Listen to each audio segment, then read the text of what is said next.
Aku mau, ini udah live nih, udah ya? 3, 2, 1, live. Bismillahirrahmanirrahim. Assalamualaikum warahmatullahi wabarakatuh. Salam sejahtera buat kita semuanya. Di sini sahabat Charlie dan juga sahabat Rokil Siam Official, sahabat Suluk Matan, dan yang luar biasa kehadiran Imat pada malam hari ini. Alhamdulillah bisa bergabung dan bisa mengisi ruang diskusi publik ya terkait tema yang akan kita ambil hari ini, runtuhnya hegemoni nasab Ba'alawi dan kebangkitan kesadaran geopolitik umat. Nah, kalau kita bicara mungkin atau apakah mungkin ya sebuah narasi yang sudah bertahan ratusan tahun, kemudian tiba-tiba mulai runtuh di era digital, kemudian era yang serba canggih, era modern, era dengan banyak ilmu pengetahuan gitu ya. Dan apakah ini sekedar sebuah polemik nasab biasa, atau sebenarnya kita sedang menyaksikan pergeseran kekuasaan simbolik terbesar dalam sejarah umat Islam Indonesia? Dan yang lebih mengkhawatirkan, apakah selama ini umat hanya mengikuti otoritas tanpa pernah benar-benar memverifikasi sebuah kebenaran gitu ya. Dan juga kemarin ada istilah baru yang disebutkan oleh Gus Rocky ya, sangat menarik sebenarnya. Beliau mengarahkan kepada diskursus nasab ini menjadi diskursus pasca tesis, yang memang fenomena-fenomena yang luar biasa yang muncul di dunia sosial media, narasi-narasi pembelaan klan Ba'alawi, kemudian narasi-narasi yang masih mengklaim Ba'alawi cucu Nabi, yang masih mengklaim Wali Songo itu dari Ba'alawi, bahkan yang sering kita masih baru-baru ini, yang baru-baru hangat, itu terkait tentang kekuatan ijma, ya. Kemudian setelah runtuh kekuatan Surah Wasifadoh, mereka kemudian memberikan sebuah kekuatan isma. Dan yang lebih lebih fantastis, arena keilmuan ini sudah masuk ke arena hiburan seperti podcast-podcast yang di channel-channel artis ya. Jadi keilmuan, otoritas verifikasi dipindahkan kepada sosial, dan banyak juga di situ kita melihat ketidaksesuaian dalam memverifikasi nasab. Nah, sebelum saya masuk ke tema, ini ada prolog Pak Kiai yang sedikit mungkin perlu sedikit ditanggapi oleh Pak Kiai ya. Karena kemarin juga Pak Kiai beberapa kesempatan ini kan pernah menyebut adanya fenomena tentang jahil murokab ya dalam pembelaan nasab Ba'alawi gitu ya. Di mana kondisi seseorang tidak tahu dan bahkan tidak tahu bahwa dirinya tidak tahu gitu ya. Nah, yang menarik ketika Pak Kiai mengkritik penggunaan ijma ya sebagai dasar pembenaran nasab, katakanlah seperti itu, langsung muncul Pak Kiai ya respon dari beberapa pihak yang mencoba menguatkan posisi ijma tersebut sebagai legitimasi.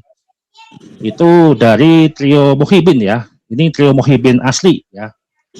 Nah, namun beberapa hari ini situasinya berbeda Pak Kiai. Ada sebuah kajian akademik yang disusun oleh kalangan doktoral termasuk dari lingkungan UIN ya, justru membahas gugurnya penggunaan ijma dalam konteks verifikasi nasab serta menguatkan kritik terhadap pola pikir jahil murokab itu sendiri gitu ya, termasuk kemarin PUBED, kemudian ada Dr. Amir Tajrid, kemudian ada Dr. Abdul Aziz yang sudah memberikan sebuah paper dan tanggapan serta penguatan tesis Imat. Namun kok menjadi penasaran ini adalah kenapa kok tidak ada tanggapan dari mereka setelah paper diterbitkan. Nah, apakah ini menunjukkan keterbatasan mereka dalam menjawab secara metodologis atau justru ini menjadi indikasi bahwa sejak awal ijma memang tidak pernah dirancang sebagai alat verifikasi kebenaran nasab. Nah, ini mungkin sebagai prolog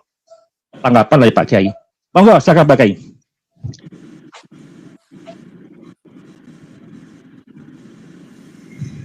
Masih mute. Mohon maaf pakai suara Pak Kiai.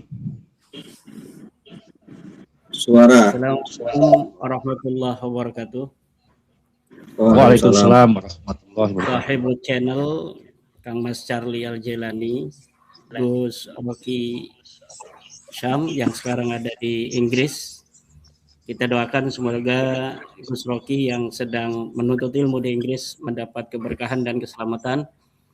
Amin. Dan pulang membawa oleh-oleh ilmu pengetahuan yang bisa dikembangkan di Indonesia. Juga Gus Dr. Hasanain Haikal, ini adalah salah satu Gus yang luar biasa, merupakan salah satu keluarga besar di Pondok Pesantren Al-Futuhiyah Meranggen, salah satu pesantren tertua di Indonesia yang telah memerankan peranan-peranan keagamaan yang luar biasa dalam epistemologi Islam, khususnya dalam dunia tarekah, di mana silsilah tarekah yang ada di Jawa Tengah ini sangat terkait erat dengan Pondok Pesantren Al-Futuhiyah Meranggen. Menanggapi apa yang telah dinarasikan oleh Kang Mas Charlie Al-Jailani tentang nampaknya ada strategi komunikasi yang dirubah oleh Balwi terkait dengan diskursus nasab ini, di mana biasanya mereka responsif kemudian berpindah kepada bagaimana sekarang lebih cenderung memperbanyak kegiatan-kegiatan podcast misalnya, atau mendekati para politisi-politisi. Ini saya kira beriring dengan telah surah dan istifadahnya bahwa Ba'alawi ini bukan keturunan Bagi dan Hadi. Dalam struktur masyarakat kita dari mulai level bawah sampai level paling tinggi di kalangan para pemangku kebijakan, ini di mana Kang Mas Rifki Zulkarnain dengan programnya ini telah mengirimkan buku-buku penelitian tentang batalnya nasab Alawi ini dan dikirimkan ke Presiden Republik Indonesia, dikirimkan ke para menteri, dikirimkan ke para gubernur, para bupati, dan stakeholder bangsa Indonesia lainnya. Dan sebelumnya juga telah dikirimkan 2000 kitab Minhajun Nasabin kepada para kiai-kiai dan para tokoh-tokoh umat Islam, juga tokoh-tokoh agama lainnya, terkait dengan batalnya nasab Alawi juga. Dengan surah dan istifadahnya nasab Alawi sebagai batal secara mutlak dan hakul yakin sebagai turun Nabi, ini memerlukan strategi baru dalam komunikasi Balawi untuk bagaimana mereka masih terus bisa menjaga kepercayaan para kibin-kibin agar masifnya suhra dan istifadahnya batalnya nasab mereka ini masih tetap bisa memberi manfaat untuk posisi-posisi keagamaan mereka di tengah-tengah masyarakat. Dan terkait dengan masalah ijma itu di dalam etimologi usul fikih misalnya itu harus ada mustanad. La budda minal ijma'i ayyakuna lahu mustanad. Tidak boleh tidak, sebuah ijma itu harus ada sandaran dalil yang digunakan untuk ijma itu. Seperti ijma'nya umat Islam terhadap sholat 5 waktu misalnya. Itu tidak berdiri sendiri di ruang hampa, tetapi ijma adanya kewajiban sholat 5 waktu itu bersandarkan dalil-dalil nas yang qat'i dari Al-Quran, yaitu aqimus sholah. Kemudian nas-nas yang dhanni dari hadis-hadis Nabi. Nah, karena nas qat'inya ini tidak memberikan sebuah kaqat'ian terhadap kewajiban daripada sholat, maka kewajiban sholat itu ditegaskan atau direkat dengan ijma. Jadi di dalam Al-Quran kan misalnya begini, ada aqimus sholat, dirikanlah sholat. Nah, kewajiban dirikanlah sholat ini tafsiri oleh ulama sebagai kewajiban melaksanakan sholat 5 waktu itu. Nah, tetapi kesimpulan kewajiban melaksanakan sholat 5 waktu itu disimpulkan oleh ulama. Jadi bukan nas itu sendiri yang bicara bahwa itu wajib, tetapi ijtihad ulama yang mengatakan bahwa al-amru di dalam aqimus shalah itu bimaknal wujub, bahwa perintah amr aqimu itu maknanya wajib. Nah, yang menegaskan itu adalah ulama. Nah, kalau ayatnya itu misalnya secara tegas menyatakan wa sholatul khamsil mafrudati wajibatun misalnya. Nah, itu berarti nasnya qat'i.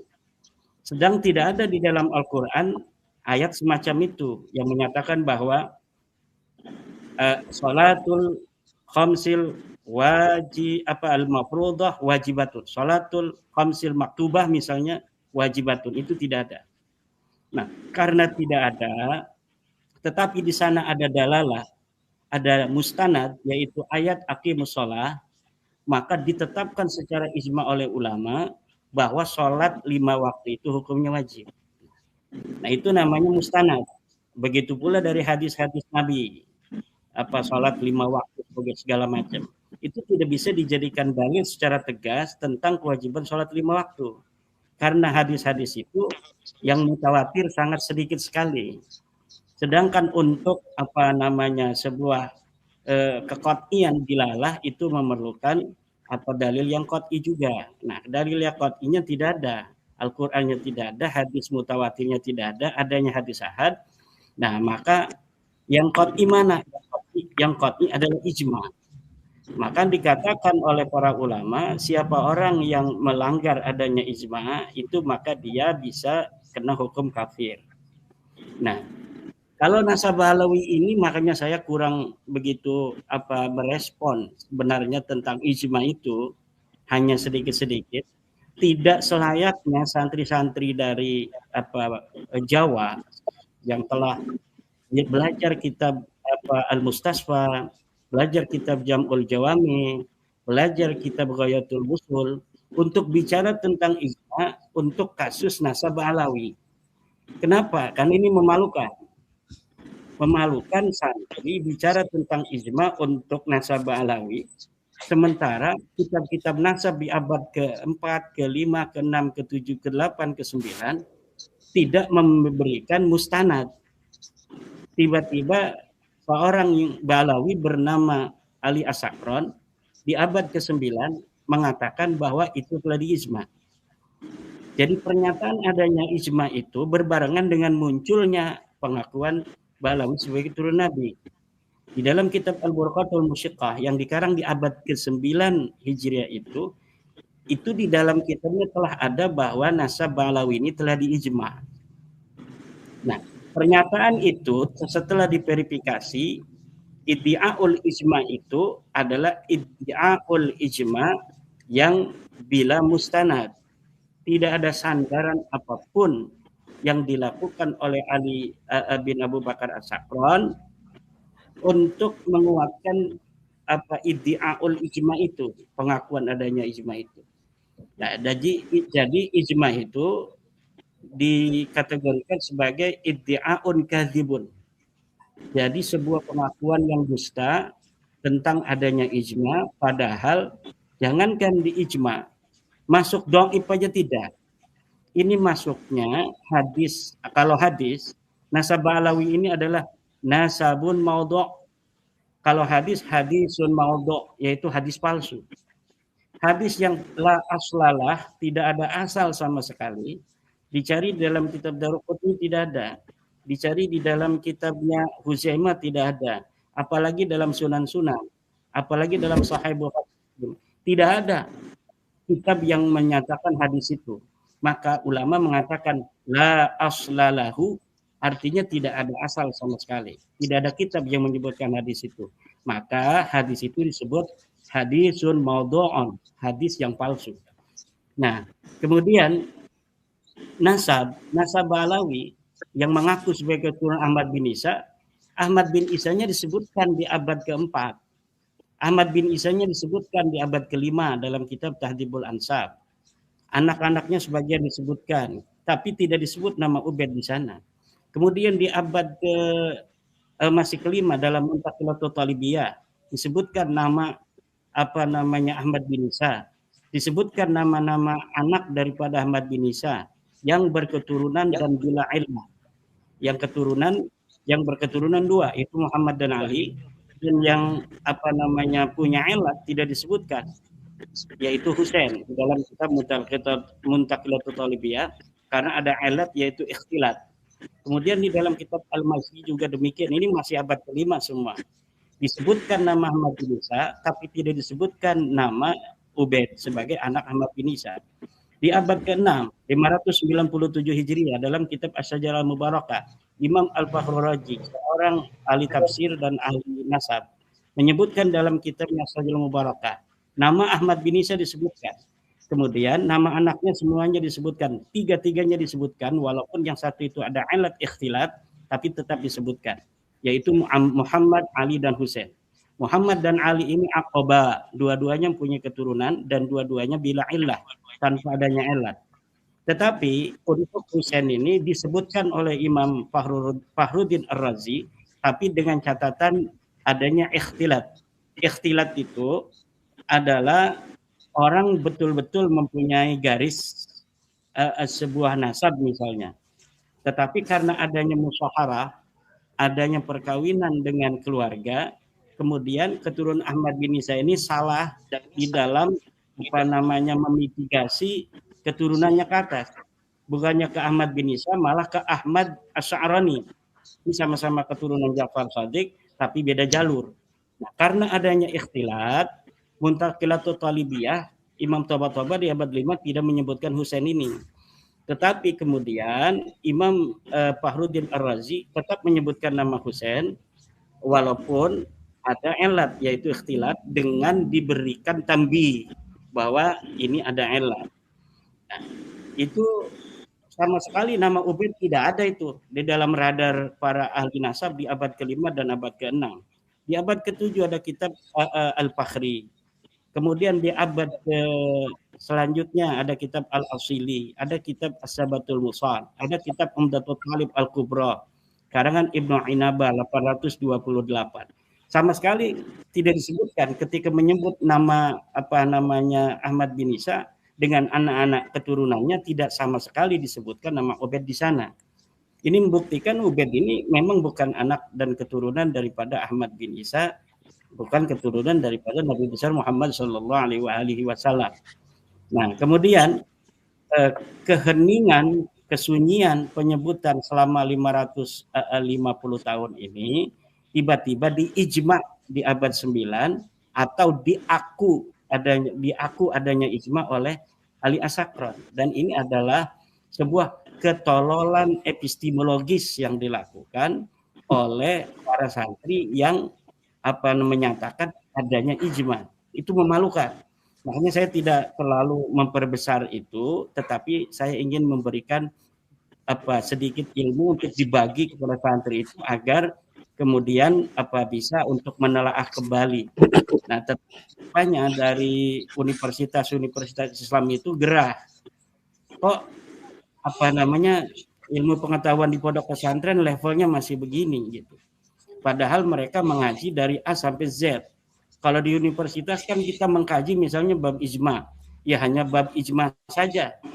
Kemudian kita adakan sebuah mudzakarah, kita adakan sebuah diskusi, sebuah dialog dan lain sebagainya. Tetapi kitabnya tidak dibaca. Tetapi ternyata pemahaman yang ada di universitas itu karena adanya dialog itu mungkin sangat meresap di dalam alam pikiran para mahasiswa. Sehingga para dosen-dosen itu saya lihat dokter-dokter itu geram sekali melihat adanya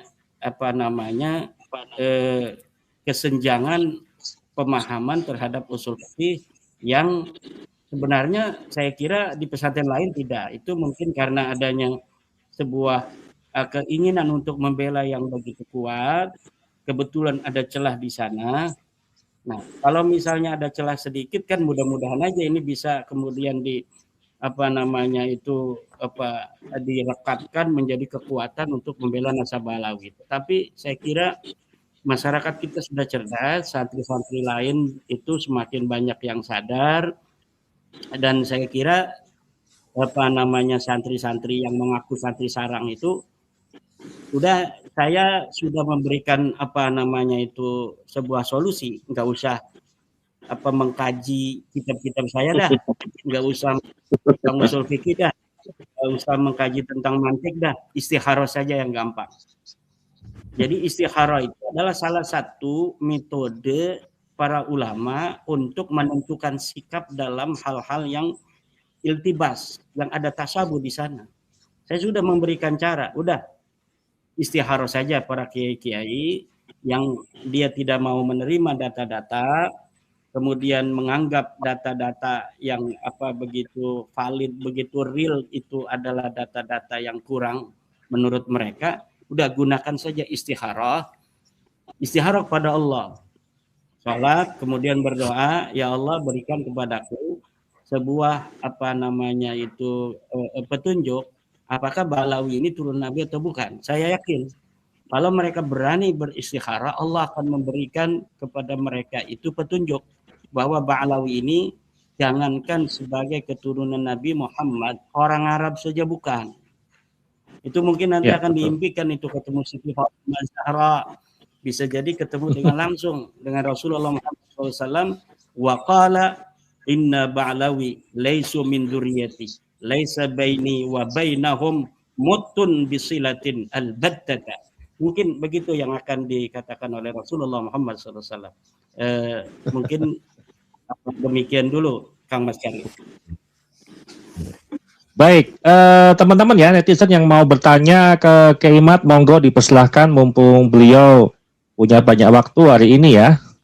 Karena beliau kemarin juga lagi ada kesibukan, jadi beliau alhamdulillah bisa mampir di channel saya gitu ya. Silakan kalau teman-teman mau bertanya, silahkan ajukan pertanyaan, dan juga saya lihat ada kipin 1 ekor juga boleh, silahkan kalau mau bertanya ya.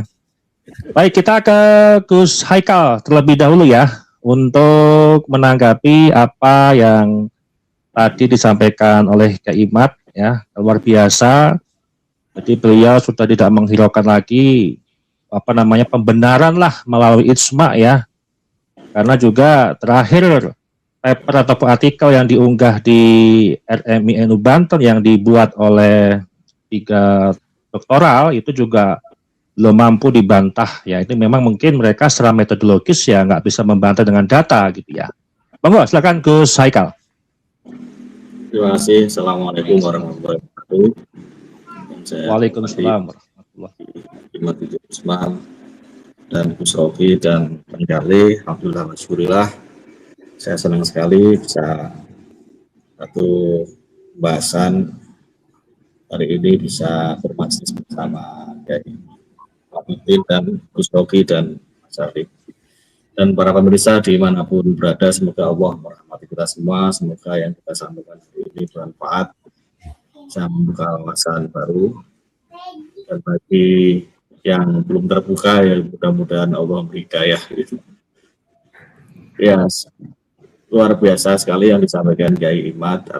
Beliau tidak henti-hentinya menyampaikan yang seperti tadi ya, dengan sabar bahwa ada kekosongan sejarah, ada keganjilan-keganjilan yang perlu secara terus-menerus beliau dengan sabar menyampaikan itu. Padahal itu bahasan itu bisa sebenarnya teman-teman menemukan mudah di media sosial di luar sana yang sudah banyak tentunya beliau menyampaikan itu juga. Yang ya namanya ijma pesanan ya, jadi ya begitu. Ijma pesanan. Jadi ya, yang jadi narasi ya akhirnya lemah gitu, artinya mudah sekali dipatahkan. Dan apapun yang disampaikan oleh pihak pembela Ba'alawi itu sandarannya itu hampir-hampir tidak punya sandaran sebenarnya, karena memang konstruksi sejarahnya itu sudah runtuh dari awal itu. Kekosongan yang begitu lama, 500 tahun lebih, tahun-tahun muncul alias Sakson itu, Burqa al-Musiko itu. Nah, ini kan sangat rawan dan cenderung manipulasi di situ. Ada beberapa golongan yang baru-baru muncul dalam sejarah yang ingin eksis dengan membawa nasab Nabi ya, untuk bisa diterima di lingkungan yang baru di situ di Yaman, di Hadramaut ya, terutama waktu itu. Karena memang kita juga akhirnya bisa tahu dari DNA gitu, karena persebarannya dari mana, yang dari Kaukasus ini. Artinya apa? Di Yaman pun mereka pendatang gitu kan. Jadi mereka ini dari mana gitu kan? Itu juga pertanyaan, karena ternyata bukan asli dari sana juga, gitu, pendatang juga. Kemudian ketika Ahmad bin Isa itu kemudian ternyata juga ketika meninggalnya dan ketika ditulis lagi dengan narasi-narasi bahwa ada hijrah dari Baghdad ke Hadramaut itu ditulisnya pun jaraknya 650 tahun semenjak meninggalnya itu. Kurang lebih begitu ya. Jadi jauh itu beritanya itu atau sejarahnya itu juga rancu sekali itu. Bahkan pencalokan nasab juga di situ terindikasi gitu. Jadi rusak sebenarnya. Maksudnya mau banyak sekali celah untuk sebenarnya akhirnya nasab ini nggak beres gitu kan. Jadi sekarang pertanyaannya, kenapa orang begitu membela mati-matian gitu, kepalsuan yang sudah dibongkar di tengah-tengah kita gitu. Jadi solusinya istikharah kan gitu. Ya, cuma ketika istikharah itu kalau tidak jelas ya, maksudnya dengan dua kemungkinan yang sama-sama kita ragu gitu.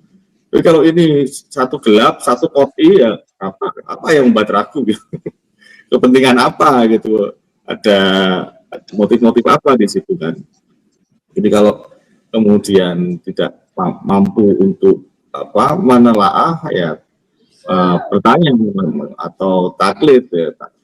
Tapi ya ini memang persoalan yang sudah yang saya amati ya, maksudnya di dalam sejarah kita itu kan memang masuknya Pak Alawi, migrasi masif Pak Alawi ke Nusantara itu sudah memang lama gitu, paling tidak yang besar-besaran ya, ketika marga mulai tumbuh di sini, asimilasi bersama budaya Nusantara, budaya lokal, kemudian identitas mereka muncul itu dari 1880 sampai 1943 sebelum Jepang masuk ke Indonesia.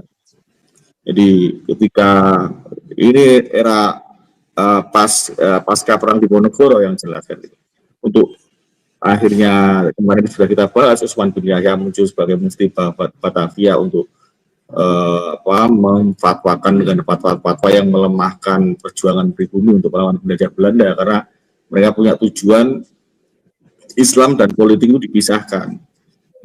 Akhirnya ketika Islam dan politik ini berpisah, yang penting masyarakat itu di bawah itu sholat tetap jalan, ngaji tetap jalan, zikir tetap jalan, tapi tidak boleh beraktivitas politik. Jadi fatwa-fatwa Utsman bin Yahya ini yang sekarang ini masih tetap berkembang di tengah-tengah kita. Karena pada kenyataannya ketika kita merdeka, relasi antara penguasa dan agama itu juga seperti itu. Jadi seperti dipisah gitu. Walaupun pada kenyataannya kita ada Kementerian Agama ya. Tapi kita tidak pernah secara terang-terangan bahwa negara ini Indonesia ini negara Islam gitu kan.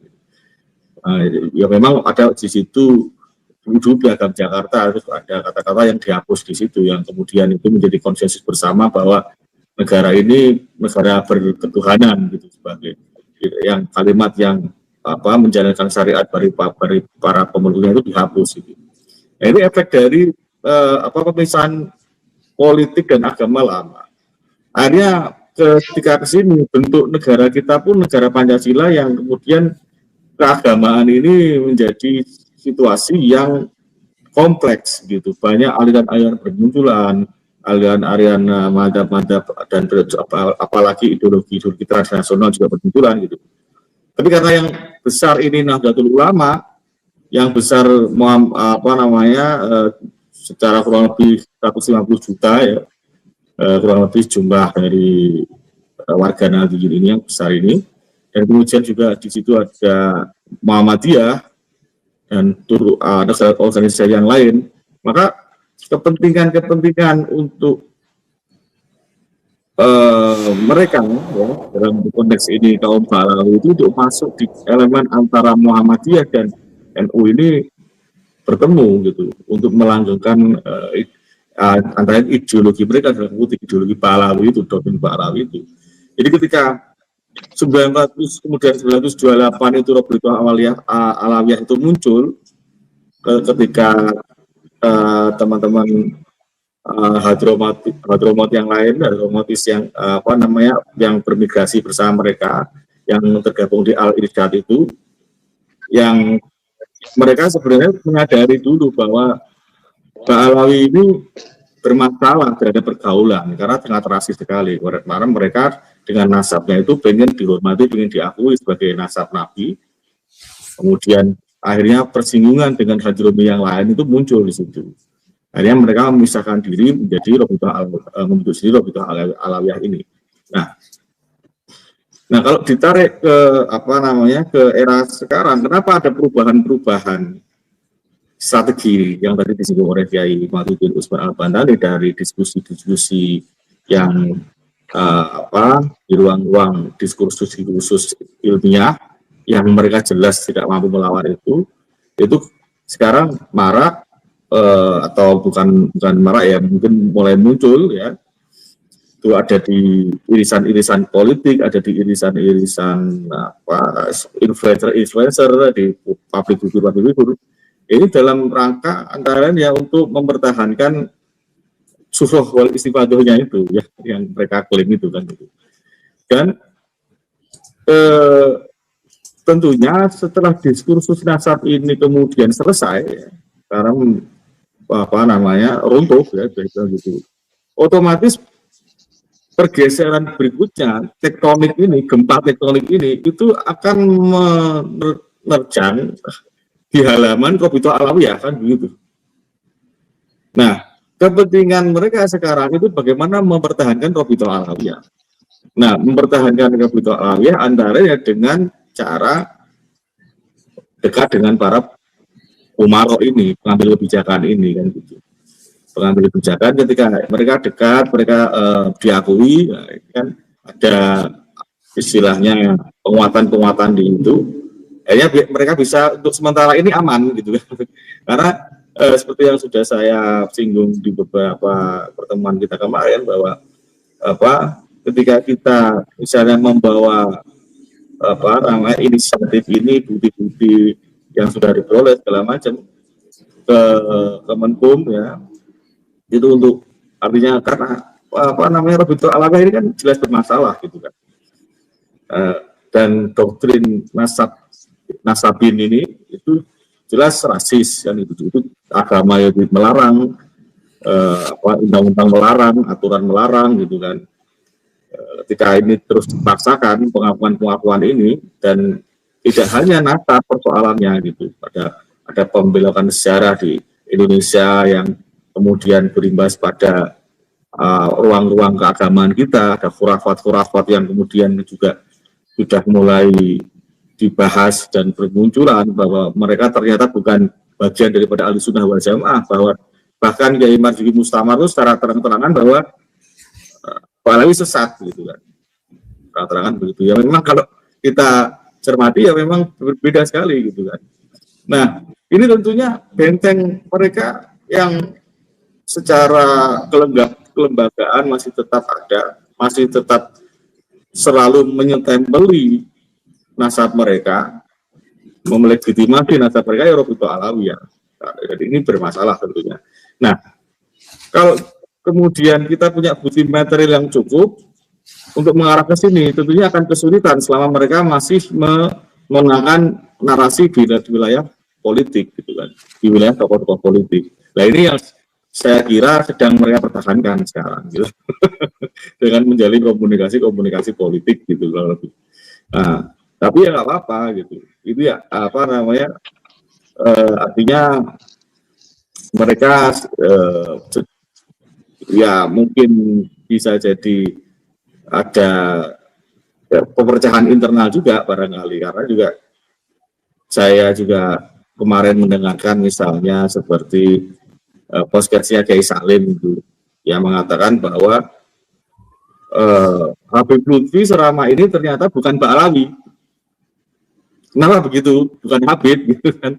Karena ternyata di rekaman yang diperdengarkan yang itu diduga Ketua Robito Alawiyah, siapa Rafiq Adegah itu mengatakan bahwa Habib Lutfi selama ini tidak punya bukti sejaman, bukti otentik yang menghubungkan oleh kakek-kakeknya, akhirnya ditolak nasabnya oleh Robito Alawiyah sendiri. Ya, tapi ternyata ini tidak begitu muncul di publik, ya. Karena apa? Robito Alawiyah sendiri punya kepentingan dengan Habib Lutfi, karena Habib Lutfi ini yang selama 23 tahun membonsai Jatman, gitu kan. Artinya apa? Mengendalikan ruang-ruang keagamaan dan torekoh kita. Kemudian di dalam masjid-masjid torekoh itu yang kemudian bisa menciptakan forum-forum internasional segala macam, punya jejaring yang kuat, gitu. Lemah nasab, ya. Tapi Robito Alawiyah punya kepentingan dengan jejaringnya begitu, dari menteri, dari militer, dan macam-macam. Nah, ini punya di situ bisa. Sekarang memang kemarin sudah saya singgung juga, hampir setiap tahun itu Jatman itu mengadakan acara-acara silaturahmi TNI Polri yang arahnya memang sebenarnya baik untuk kebangsaan, baik. Tapi ketika ini sudah terbongkar imbas daripada penelitian Kiai Ma itu sampai pada reformasi Jatman, gitu kan. Ada juga suara-suara mengenai polemik Habib Lutfi di luar sana juga banyak, mulai makam-makam, sejarah-sejarah, sejarah NU, sejarah beberapa tokoh yang diba'alawikan, gitu kan. Dan ini memang ya kita coba memang apa sebenarnya yang dimaui mereka itu apa, gitu kan. Karena narasi menghegemoni ini muncul belum selesai, gitu. Nasab runtuh, tapi hegemoninya masih berjalan di ruang-ruang yang tidak terlihat, artinya karena di keterbatasan kita hanya bisa melihat yang beredar di YouTube, kan, gitu. Tapi yang jelas tetap berjalan, karena misalnya seperti Habib Lutfi yang memba'alawikan gurunya sendiri, Kiai Malik Ilyas itu, Mbah Abdul Malik bin Ilyas Redung Paro itu. Nah, itu kemudian berimbas pada memba'alawikan Diponegoro, dibinyayakan, gitu kan. Karena di Diponegoro ini kakek dari Mbah Abdul Malik. Nah, ini kemudian punya korelasi apa? Diponegoro ini adalah pergerakan yang pada waktu di masa Perang Jawa itu 1825 sampai 1830 itu yang menjadi tonggak perjuangan santri yang masif, yang dampaknya begitu besar terhadap Belanda yang merugikan begitu besar, dan kemudian persebaran daripada pasukan-pasukan Diponegoro ini yang kemudian membentuk pesantren-pesantren di Jawa dengan begitu banyak yang jejaring ini. Yang kemudian berimbas pada terbentuknya Nahdlatul Ulama 1926. Artinya sisa-sisa dari kiai-kiai yang mendukung perjuangan Diponegoro, kiai torekoh, kiai pesantren, itu yang kemudian antara jejaring pesantren Nahdlatul Ulama itu menguatkan di dalam ke-NU-an itu.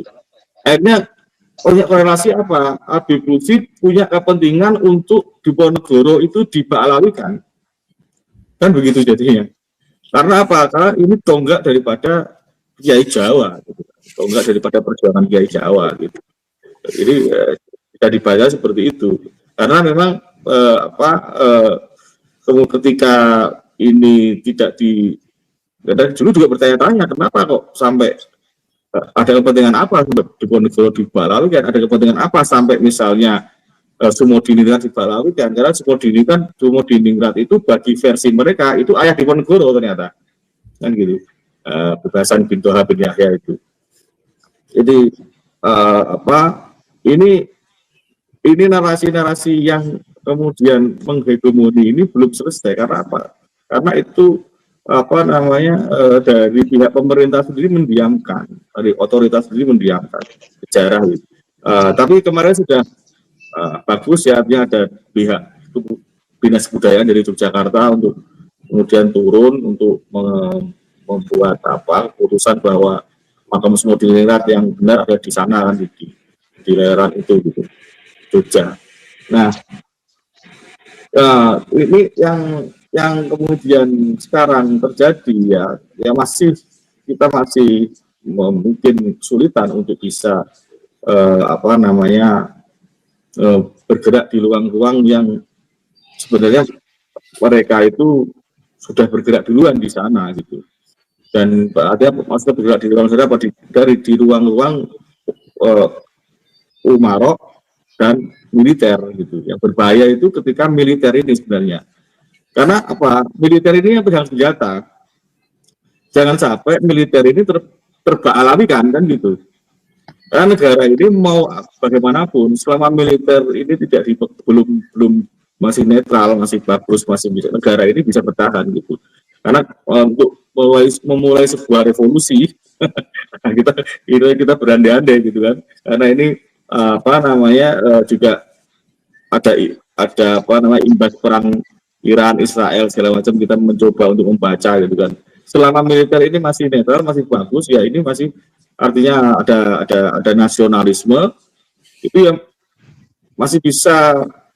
kita masih bisa bertahan gitu. Karena apa yang terjadi? Orang-orang yang selama ini Alawi di Indonesia itu narasi-narasi yang mereka bikin, ulama-ulama mereka itu tidak ada nasionalismenya.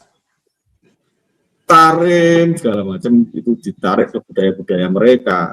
Kemudian apa-apa itu kemudian ditarik ke nasab mereka, menghegemoni dengan mudahnya para santri-santri muda gitu kan. Untuk mencintai mereka dan mencintai tarim itu mengikis nasionalisme itu kan bahayanya kalau kemudian itu merambah ke militer tadi, merambah ke politik kita gitu. Nasionalisme lama-lama terkikis gitu, diganti dengan nasionalisme hadromaut, diganti dengan nasionalisme simbolik ini, arah nasab ini gitu. Nah ini tantangannya yang sebenarnya kita hadapi gitu. Dan kalau mungkin Kiai Imad tidak muncul dengan tesisnya, wah luar biasa kacau kita ini ya. Sejarahnya nanti 25 tahun 50 tahun ke depan kita sudah nggak punya apa-apa, semua sudah diklaim milik mereka semua gitu. Kita ngomong siapa Diponegoro, oh bin Yahya kan. Wali Songo, oh Asmatskon, siapa lagi si ATB Balawi semua gitu. Jadi kita patut selalu menyuarakan apa yang kebenaran ini. Semoga Kiai Imad juga tidak lelahnya untuk memberi pencerahan kepada kita semua. Mungkin begitu dulu Mas Jali dari saya untuk komentar. Baik, silakan Gus Rocky untuk menambahkan atau mungkin juga sambil bertanya juga dengan Kiai Imad. Ini mumpung ada Kiai Imad, jadi kita bisa diskusi lebih banyak untuk membahas terkait diskusi pasca tesis gitu yang merongkatkan memang runtuhnya nasab Balawi. Monggo silakan Gus Rocky. Ya, terima kasih Kang Charlie sebagai host. Pertama saya mau mengucapkan terima kasih kepada Kiai Imad. Di awal tadi sudah secara khusus mendoakan kepada saya, mengajak para viewers semua. Kemudian tentu yang saya hormati juga Gus Hasanin Haikal, yang mana kita sama-sama berterima kasih di forum ini kepada Kiai Imad. Alhamdulillah sudah mau menyempatkan, ada sempat waktu nih di tengah kesibukan di mana ini udah mau dekat Lebaran, mungkin diajak ke mall kemana nyari baju baru, tapi mau nyempetin untuk diskusi di sini. Ya sebetulnya di forum ini mumpung ada Kiai Imad, saya akan lebih banyak bertanya sebetulnya. Tadi konteks-konteks penyimpangan, kemudian bagaimana makna ijma yang didistorsi oleh santri-santri yang kemudian oleh Kiai Imad, di mana kita semua sudah baca disebut sebagai jahil murakkab. Kemudian Gus Dr. Haikal juga sudah memaparkan mengenai bagaimana penyimpangan jatman yang dilakukan oleh Mr. Ba'alwi yang pakarnya di bidang makam, karena sebagaimana kita tahu Mr. Ba'alwi ini kan ada di banyak industri, ada industri makam, industri entertainment, ada industri demonstrasi, ada industri penganiayaan, hampir di setiap industri itu ada sebetulnya kan. Dan yang kita sedihkan itu adalah persoalan pembelokannya, penyimpangannya, yang padahal kita butuh kejujuran, kita butuh otentisitas. Nah, justru yang mau saya tanyakan berkaitan dengan otentisitas, kejujuran ini, terutama kepada Kiai Imad tentu saja, di mana saya membaca buku beliau yang berjudul, ini yang dengan Kang Mas Rifki, mengapa penting mengetahui nasab Ba'alwi bukan keturunan Nabi Muhammad SAW. Nah, di situ salah satu reasons atau alasan penting kenapa penting mengetahui nasabnya itu adalah karena ini berkaitan juga dengan eskatologi. Nah, saat ini kan kita lagi rame eskatologi ini dibahas, terutama setelah serangan Israel dan Amerika Serikat ke Iran. Kemudian Said Ayatullah Said Ali Khamenei syahid, orang membicarakan 70.000 Yahudi dan seterusnya. Orang akhirnya membicarakan kembali eskatologi. Bahkan orang-orang NU yang biasanya jarang ngomongin eskatologi nih, gitu kan, jarang ngomongin akhir zaman begini-begini, biasanya itu kan konsumsi yang paling banyak itu di kalangan Islam kanan setahu saya. Mohon dikoreksi jika salah. Itu orang NU pun hari ini nontonin membahas itu, eskatologi ini. Nah, kaitannya dengan kajian nasab adalah akan munculnya Imam Mahdi, yang konon Imam Mahdi ini adalah keturunan Rasulullah. Nah, dengan kajiannya Kiai Imad, lalu bagaimana pada akhirnya kita memahami Imam Mahdi dari aspek nasab, sifat, dan lain sebagainya dikaitkan dengan eskatologi ini? Mungkin itu yang mau saya tanyakan. Oke, baik. Monggo, Kiai Imad untuk ditanggapi dari yang disampaikan oleh Gus Rocky.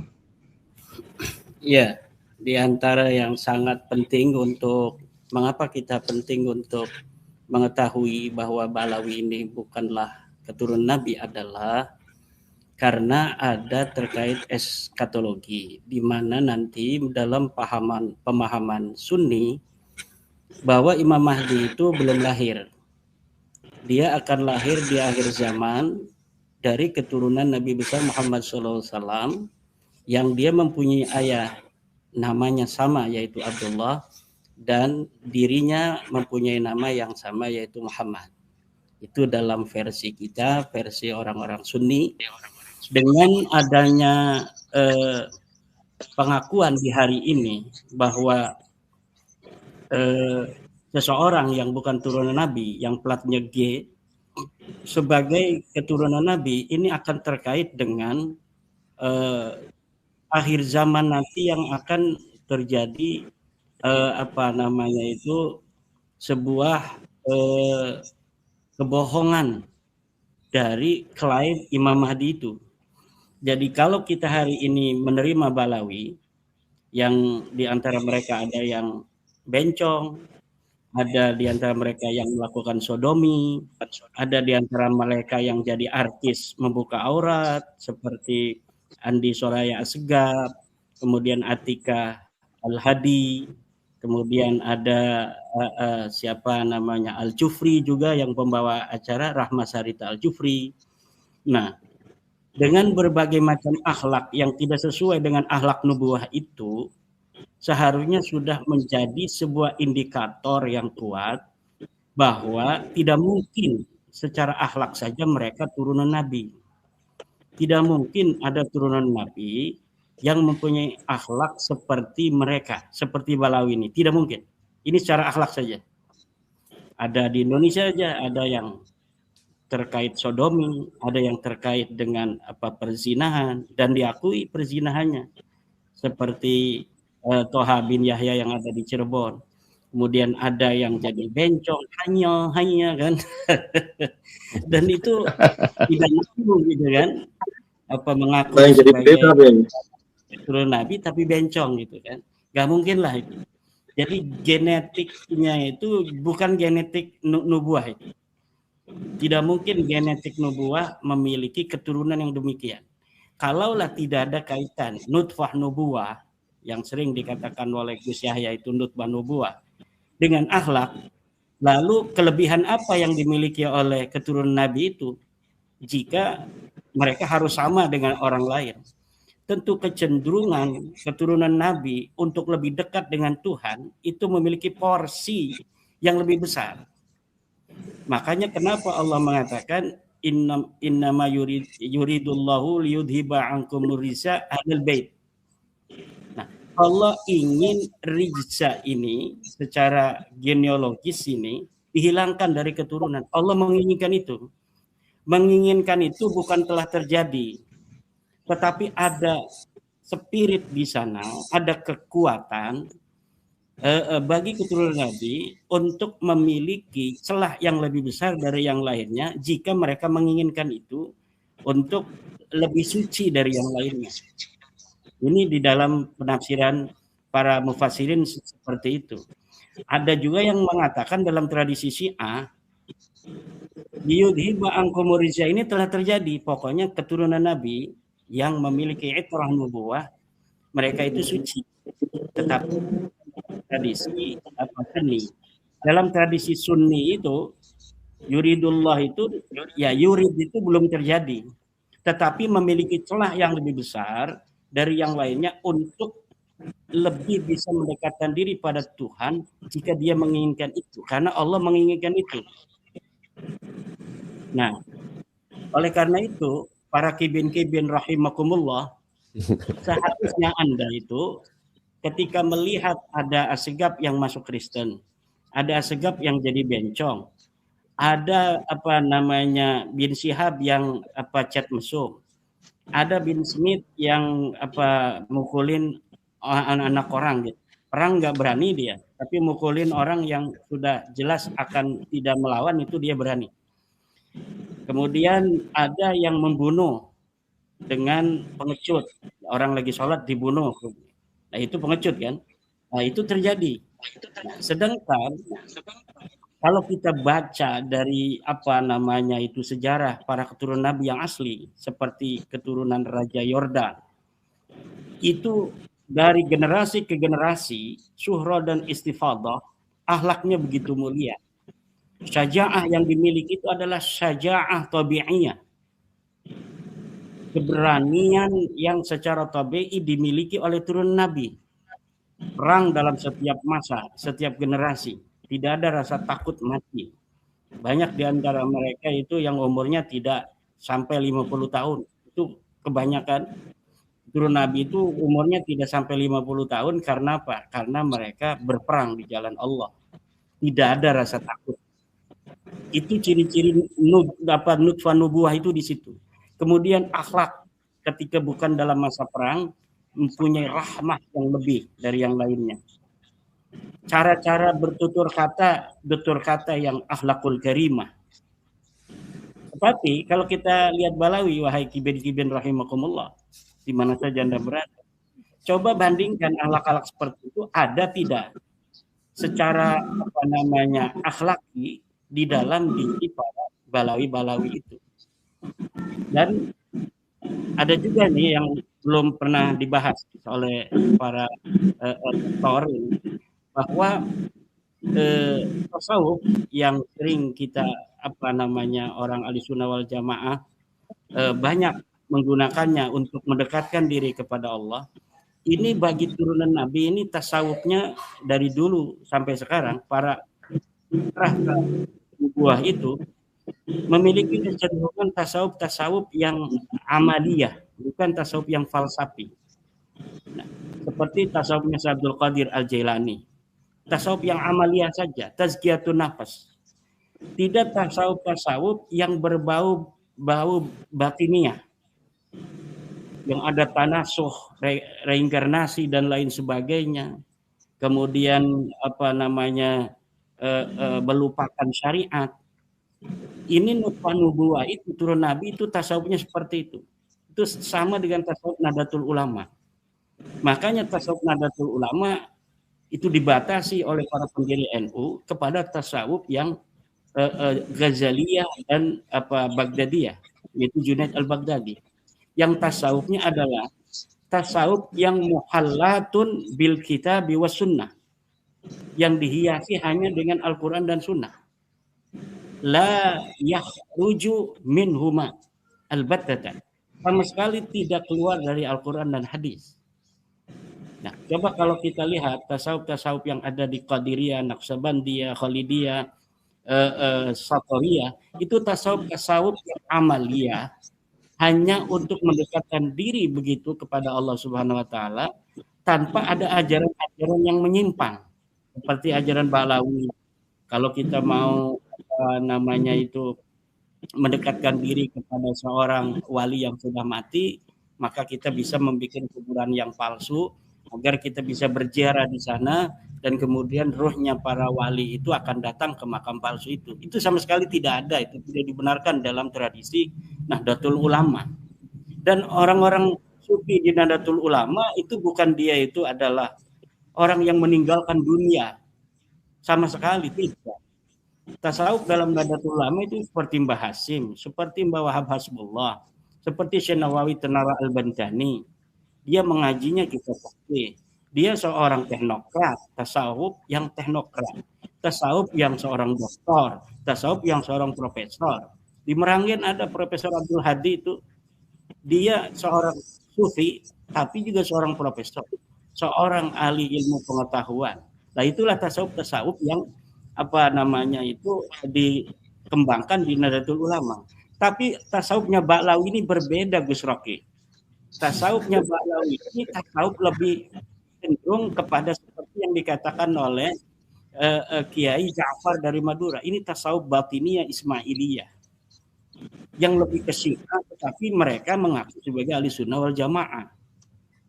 Nah, dan kalau kita teliti siapa sebenarnya Ba'lawi ini di Hadramaut, itu tidak akan pernah ada yang bisa untuk mengetahui sebenarnya man hum fi Hadramaut.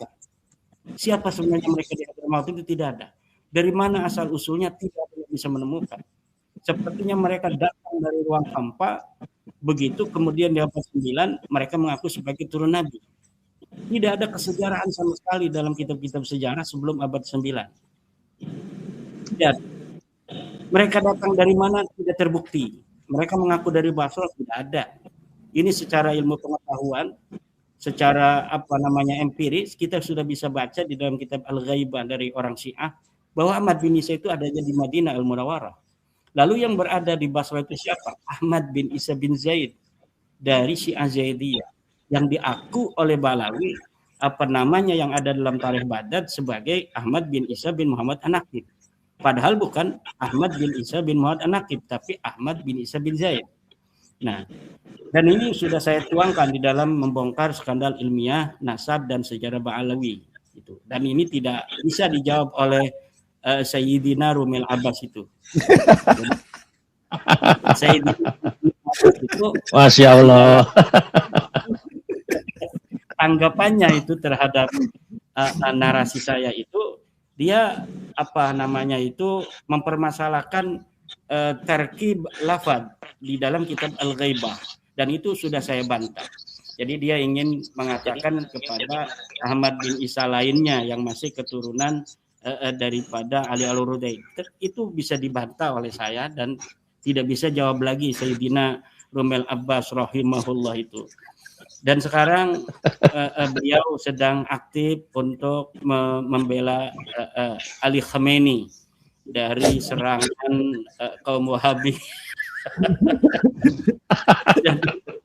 Mungkin dia nunggu Kiai Imad ini kapan ini mau bahas saya ini, bulan puasa kita bahas Sayyidina Rumil Abbas ini. Ya karena apa? Karena apa namanya, kalau tidak ada Sayyidina Umar Abbas ini sepi ini pembahasan Balawi ini. Jadi walaupun Betul Pak Kiai. narasi nggak nyambung gitu secara ilmu pengetahuan, DNA juga apa dia nggak ngerti, tapi dengan gaya bahasa yang enak didengarkan, saya juga sering dengar. Cuma kalau ada istri saya nggak berani untuk membesarkan volume Umar Abbas karena marah istri saya. Gimana? Ngacak begitu didengerin. Kalau nggak ada istri saya gedein itu tentang Umar Abbas. Saya juga kemarin bahas tentang apa namanya itu Saddam Hussein misalnya kan, bahas tentang apalagi ini yang baru ini, ya intinya lagi bela Ali Khamenei itu, sama dengan saya dalam hal ini bahwa Ali Khamenei ini memang seorang apa sayyid turunan Nabi yang coba lihat wajahnya Ali Khamenei itu wajah yang mempunyai nur nabawiyun, nurun nabawiyun. Gus Abbas Cirebon, ini keluarganya Gus Rocky ini dulunya tidak suka sama Ali Khamenei itu. Tapi ketika melihat berbagai macam video-video yang selama ini tidak sampai ke publik, dan baru ketika perang Iran ini disebarkan tentang bagaimana nasihatnya kepada ibu-ibu, nasihatnya kepada anak-anak, itu beliau, ya Allah katanya selama ini saya berbeda, salah di dalam apa namanya menganalisa dan memberikan sikap terhadap Ali Khamenei. Makanya beliau sampai membuat sebuah video khusus untuk memberikan tahniah kepada Mujtaba Ali Khamenei. Pandangan-pandangan selama ini terhadap Syiah itu memang banyak juga dalam kalangan Nahdlatul Ulama, tidak seperti mainstreamnya. Misalnya Gus Naji dari Sarang itu sangat mirip Wahabi dalam memandang Syiah dulu kan. Nah, tetapi kalau orang-orang yang baca literatur dari kitab Al-Farqu Bainal Firaq, dari kitab Al-Milal wan Nihal misalnya, itu dari dulu memang kita berbeda dengan Syiah dalam beberapa hal, tetapi kita masih disatukan di dalam ukhuwah Islamiyah, di mana menurut kita bahwa kaum Syiah ini masih termasuk di dalam kategori minal musallin, yaitu orang-orang yang sholat, artinya orang-orang yang masih merupakan saudara kita, di mana ciri-ciri daripada saudara di dalam agama itu ketika dia melaksanakan sholat, menunaikan zakat, beriman kepada Allah Subhanahu wa Ta'ala. Dan ini ada di dalam Syiah. Dia beriman pada Allah, dia melakukan salat, dia melakukan zakat, fa ikhwanukum fiddin, maka dia adalah saudara kita, ya kan?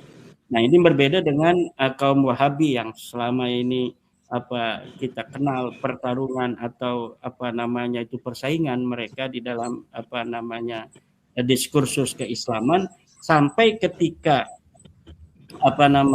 umat Islam di Iran ini perang dengan orang kafir pun, kaum Wahabi ini mendukung orang-orang kafir daripada orang-orang Islam, hanya karena berbeda dalam beberapa epistemologi dan pandangan-pandangan keagamaan.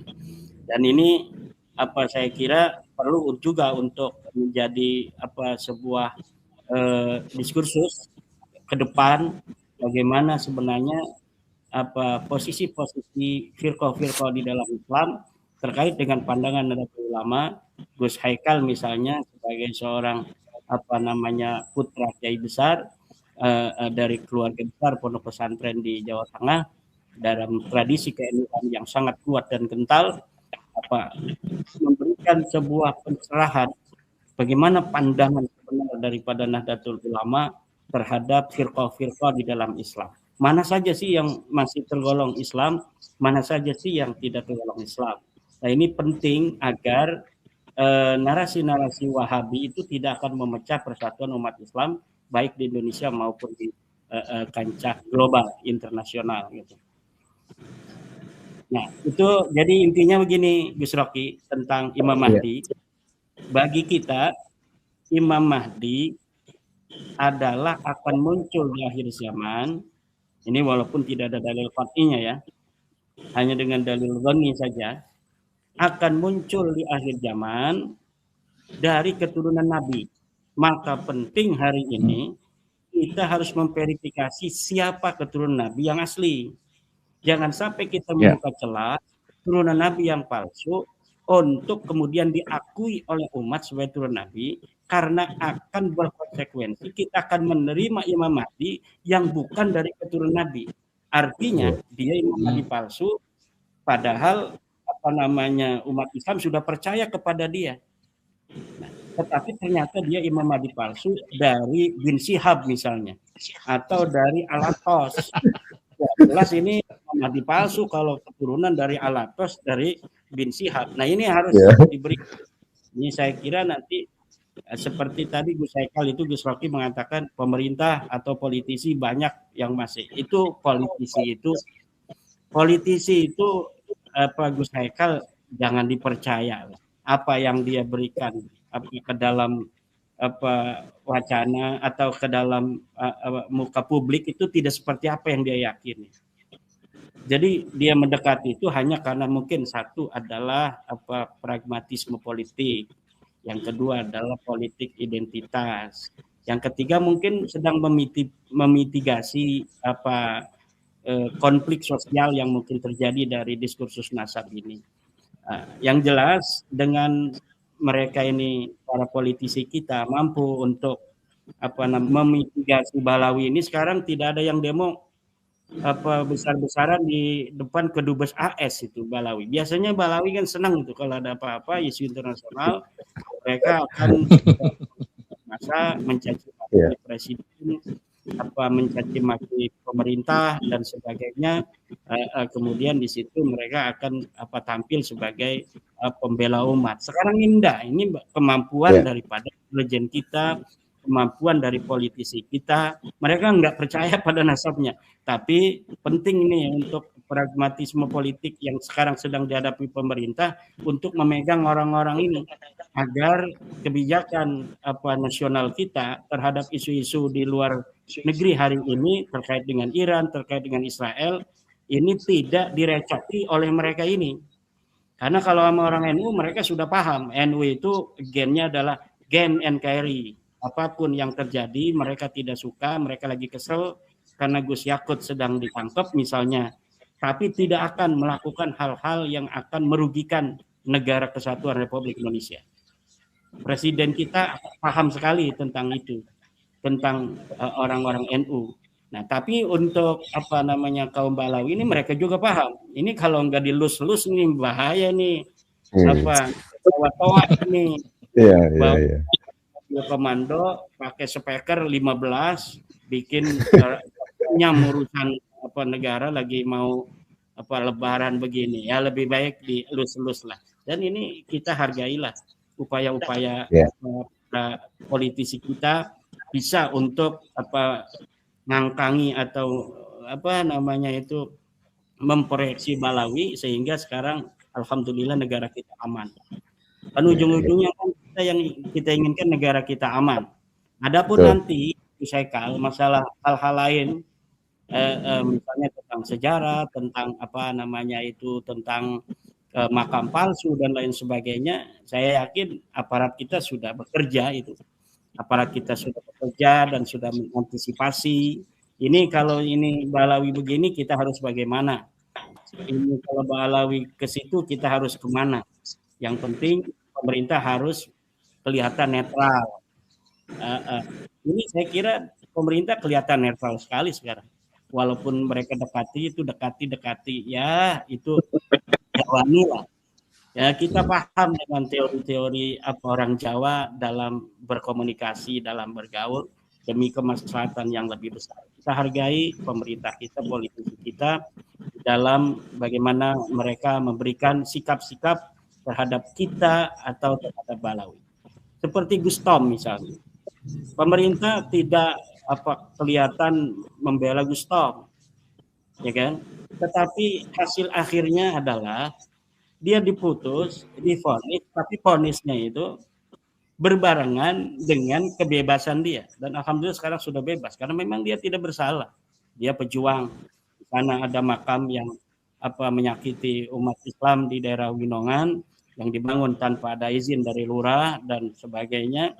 Kemudian ada masyarakat yang protes, terjadilah apa yang terjadi. Kemudian ya seharusnya kan pemerintah yang dilakukan adalah menelusuri ini berizin atau tidak, ini tanah negara atau bukan, atas apa izin siapa Anda membangun makam di sini, kan itu yang harus ditelusuri. Tapi kita hasil akhirnya luar biasa yang dilakukan pemerintah.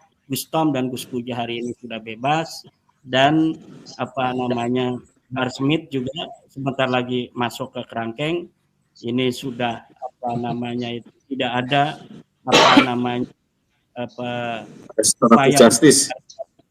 restoratif justice yang bisa dilakukan, karena korban sahabat kita Rida dari Banser, keluarganya sudah menyatakan tidak ingin restoratif justice.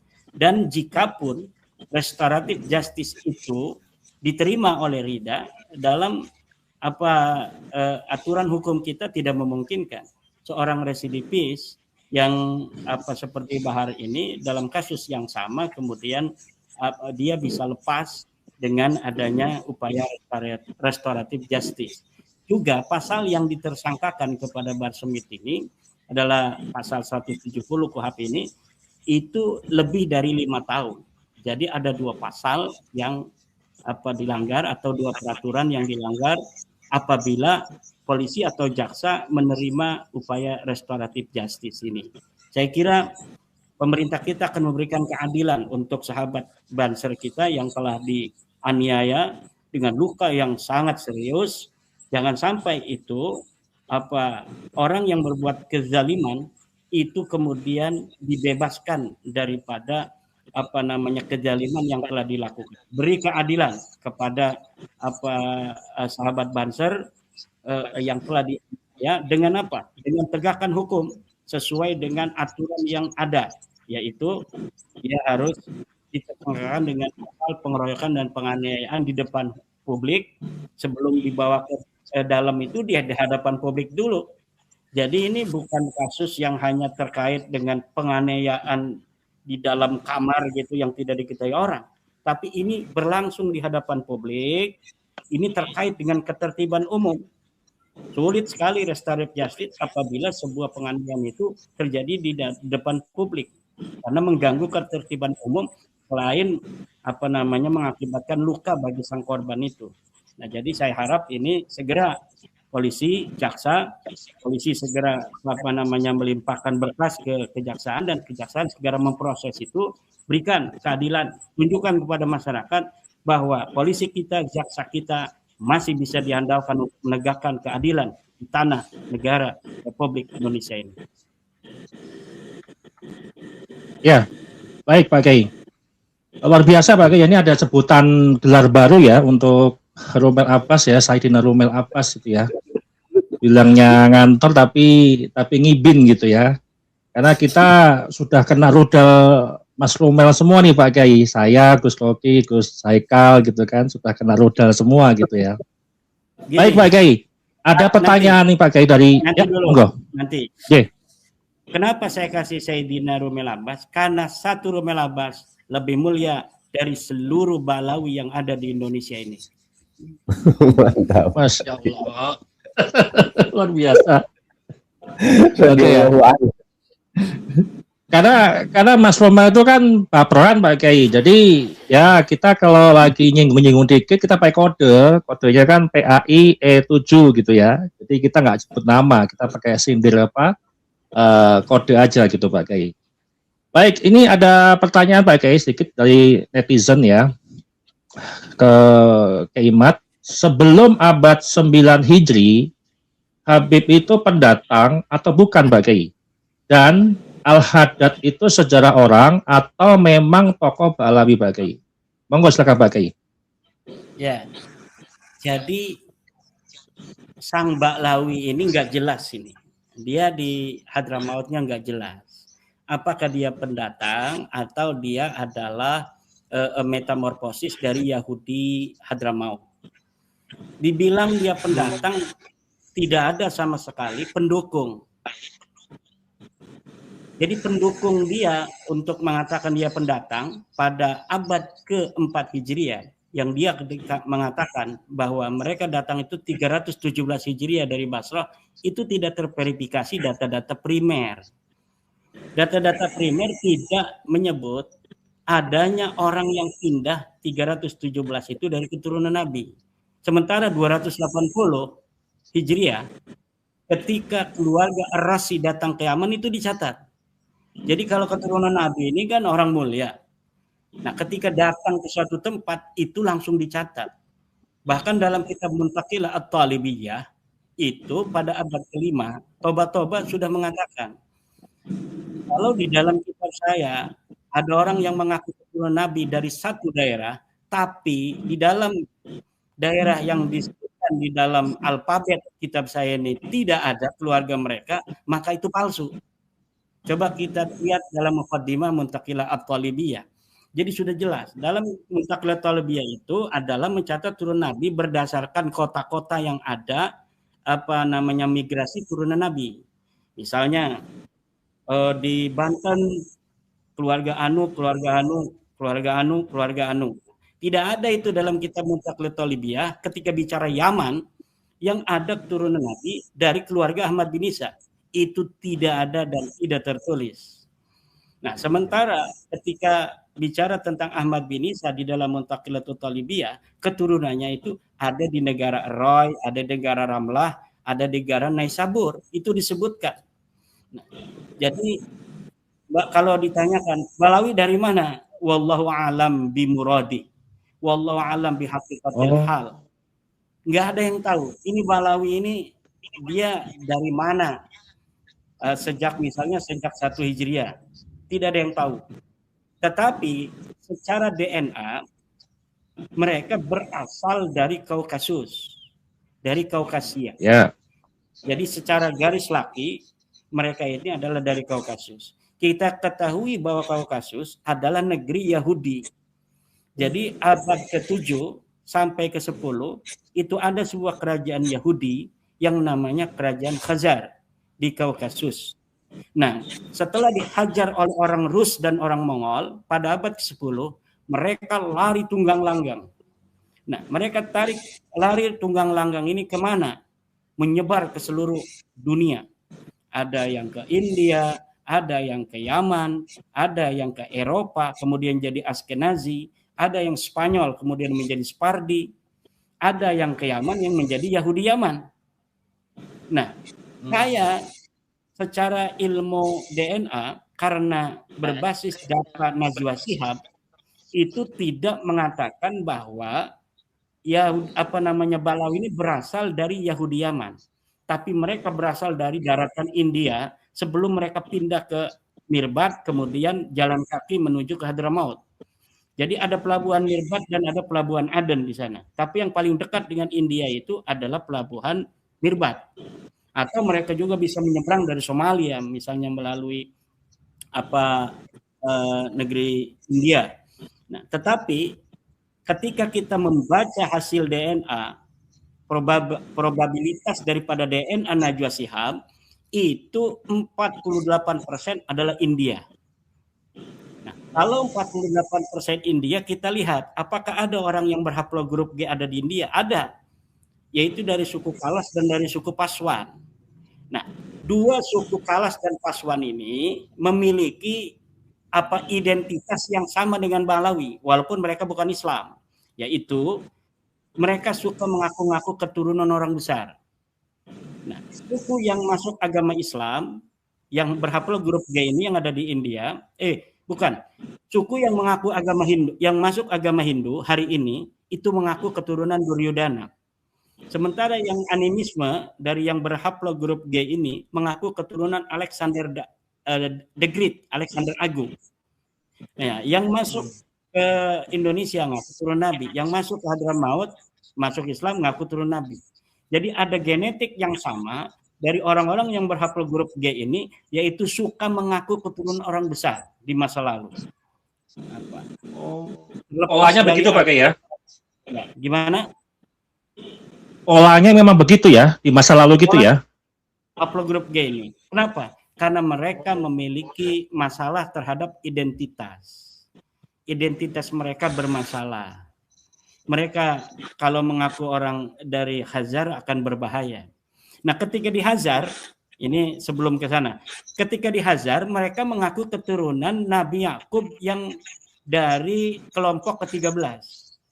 Nabi Yakub kan punya keturunan 12, Yahudi 12. Nah, kemudian mereka mengaku keturunan Nabi Yakub dari anaknya yang ke-13. Ketika di Islam ada anak Ahmad bin Isa 3. Mereka mengaku menjadi anak Ahmad bin Isa yang ke-4. Ketika mereka menjadi suku Kalas, mereka mengaku keturunan daripada Duryodhana. Ketika mereka menjadi animisme di India, mereka mengaku turun Alexander the Great, Alexander Agung. Jadi pola genetik plat G ini memang seperti itu. Ketika di Indonesia mengaku keturunan Pitung juga, selain mengaku keturunan Nabi. Nah, saya keturunan Pitung gitu. Kemudian ketika di Banten mengaku keturunan Pangeran Mesir, ada Balawi. Ketika di Jogja mengaku keturunan Sumadiningrat. Jadi semacam itulah genetik mereka yang dalam tanda kutip sangat jahat. Itu suka berbohong terhadap silsilah keturunan. Ya, makanya makin gak jelas Pak Eka ya. Balawi ini leluhurnya siapa gitu ya. Kok tiba-tiba ngaku cucu Nabi. Itu, karena memang polanya secara genetika populasi bisa begitu Pak Eka ya, waktu DNA ya. Bisa melihat berasal dari mana gitu kan ya. Betul. Betul. Jadi baik, dicari, untuk monggo. Di Hadramaut bukan orang Hadramaut, di Indonesia bukan orang Indonesia, mereka tidak punya negara. Di Khazar sendiri, di Kaukasus, mereka bukan orang Kaukasus asli. Jadi di Kaukasus itu mereka pendatang. Kemudian lama-kelamaan membentuk sebuah komunitas, mendirikan negara di sana. Mungkin ngaku-ngaku juga di sana tuh sebelum masuk Yahudi mereka. Nah, setelah mereka dapat pengikut, bentuk negara Khazar. Ketika terjadi perang salib antara Islam dan Kristen, mereka ketakutan. Wah, kita ini kalau bukan beragama Samawi, ini akan berbahaya. Kalau agama Samawi, kita masuk Kristen nanti diserang juga oleh orang Islam. Kalau kita masuk Islam, kita diserang oleh orang Kristen. Berarti yang aman karena ini yang perang adalah agama Islam dan Kristen, kita masuk Yahudi. Akhirnya mereka masuk Yahudi pada abad ke-7 itu. Nah, setelah itu mereka menguasai Kaukasus itu 250 tahun lebih. Kemudian dihajar oleh orang Mongol dan orang Rusia. Nah, makanya sebagian besar itu pergi, ada sisa-sisa yang masuk ke kerajaan Rusia. Makanya di dalam beberapa tokoh di Rusia ada yang berplat G itu. Karena mereka masih keturunan daripada orang-orang Khazar, Yahudi Khazar yang ada di Kaukasus itu. Demikian. Ya, berarti kan istilahnya kayak lalat hijau ya, mencelok sana, mencelok sini, nggak jelas di mana tanahnya gitu kan. Gitu ya. Baik, terakhir untuk Gus Rocky mungkin menanggapi nanti sekaligus Gus Haikal dan nanti ditutup sama Imat. Monggo, Gus Rocky.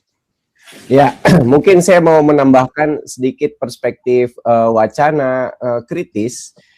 Ini dari paparan Kiai Imat, kemudian paparan Gus Haikal, sangat tergambar apa yang di dunia barat diistilahkan sebagai settler colonialism. Nah, kalau ditanya apa itu settler colonialism, mungkin ini ada tarif bitamsilnya, itu adalah apa yang terjadi di Palestina hari ini, di mana ada pendudukan oleh Israel yang mana mereka adalah Yahudi Ashkenazi, bukan Yahudi asli. Mereka mencaplok tanah orang-orang Palestina. Memang awalnya mereka itu beli. Kemudian mereka mencaplok. Itu adalah, mereka ini adalah istilahnya settler colonialism. Berbeda bentuknya dengan misalnya Belanda dulu ke Indonesia, itu kan tidak jadi settler di sini, tidak menetap. Mereka hanya mengeksploitasi sumber daya alam, sumber daya manusia, mereka angkut kekayaannya ke negeri asal mereka. Nah, kalau dari paparan Kiai Imad, paparan Gus Haikal, apa yang terjadi dilakukan oleh para Mister, Mrs, Mister Ba'alwi ini di beragam industri. Ada industri entertainment, industrinya yang ke pemerintahan, industrinya ke makam, dan lain sebagainya. Itu mungkin adalah satu bentuk yang bisa kita sebut dalam dunia barat sebagai settler colonialism. Itu aja mungkin dari saya. Terima kasih banyak kepada Kiai Imad dan Gus Haikal. Baik, terakhir silakan Gus Haikal untuk menanggapi tanggapan yang terakhir. Silakan Gus Haikal. Alhamdulillah, luar biasa banyak informasi dari Kiai Imad yang menambah wawasan kita semua. Ya, tadi kalau disinggung berbagai aliran segala macam, sebenarnya kalau kita lihat hari ini ya yang mayoritas itu ya paling tidak kita petakan 3 itu. Satu ya Syiah yang Rafidhah itu yang suka mencaci maki sahabat. 2 ya Wahabi yang takfiri itu, atau Wahabi yang mujasim lah, gitu, mujasimah itu yang suka mengkafirkan juga. Secara ketauhidan juga berbeda dengan Ahlussunnah wal Jamaah, tapi mereka tetap mengaku madzhab Hambali gitu, mengaku aswaja gitu. Dan ketiga ya Pak Alawi. Ketiga ya Pak Alawi ini gitu. Ini yang secara sejarah akan menjadi sejarah yang akan tercatat apa yang dilakukan oleh Kiai Imaduddin ini dalam sejarah Islam ya, untuk artinya mendekonstruksi sejarah-sejarah yang sudah mapan tentang Pak Alawi, tentang sejarah Indonesia, tentang sejarah Wali Songo dan sebagainya. Ini suatu yang patut kita hargai dan apresiasi besar-besarnya gitu, apa yang dilakukan beliau. Dan saya doakan juga beliau mudah-mudahan sehat walafiat ya, sekeluarga gitu, kayak Allah senantiasa. Nah, diskursus yang memang kita harus sebenarnya patut selalu menjalin persatuan ya sebenarnya. Saya sayangkan juga kenapa misalnya BWLS Demak itu kabarnya kok ada masalah gitu. Saya juga nggak paham juga ya, nggak pernah komunikasi juga gitu. Saya mudah-mudahan ya tidak akan mengganggu di sisi nilai perjuangannya teman-teman PWI gitu. Dan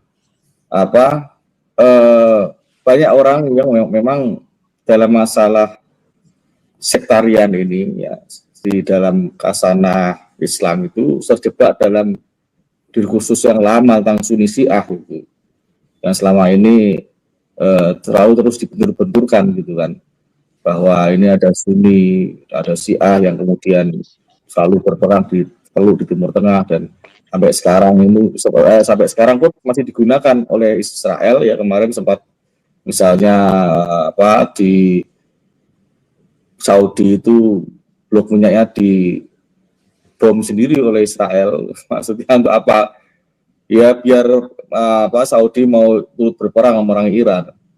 Saudi itu juga punya istilahnya ya sejarah yang tidak begitu baik dengan Iran. Dia ini saya lihat Saudi itu menunggu momentum, tapi kemarin MBS kok kayaknya teriak supaya Trump itu jangan berhenti untuk menghantam Iran gitu. Artinya eskalasi yang akan muncul sektarian ini di Timur Tengah itu belum selesai. Coba di Indonesia jangan sampai seperti itu. Karena apa? Karena Syiah itu juga bermacam-macam, sekali lagi. Yang Rafidhah itu yang patut kita waspadai kan itu. Dan Syiah yang Khamenei ini itu yang moderat. Jadi yang moderat artinya apa? Beliau tidak bahkan melarang menghina sahabat. Dan justru kita patut bangga. Dan artinya apa? Artinya ada negara bangsa Iran yang membawa marwah agama Islam. Dunia Islam dari timur barat yang ada yang berani menghadapi Amerika dan sekutunya.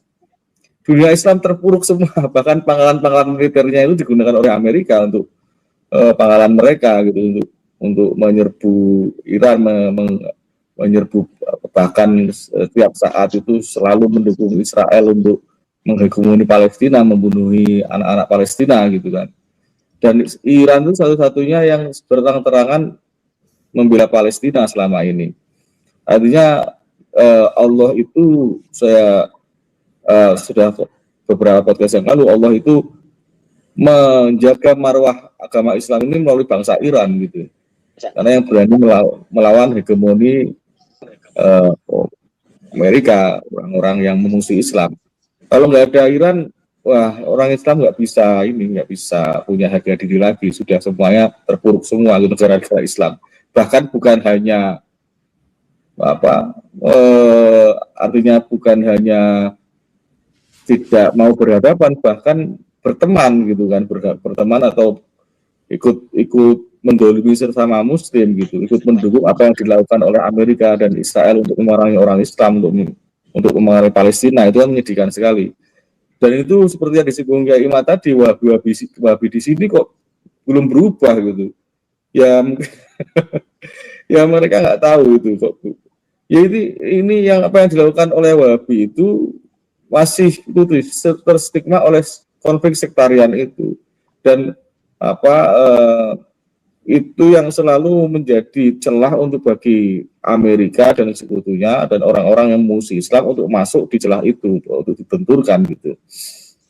Dan sekali lagi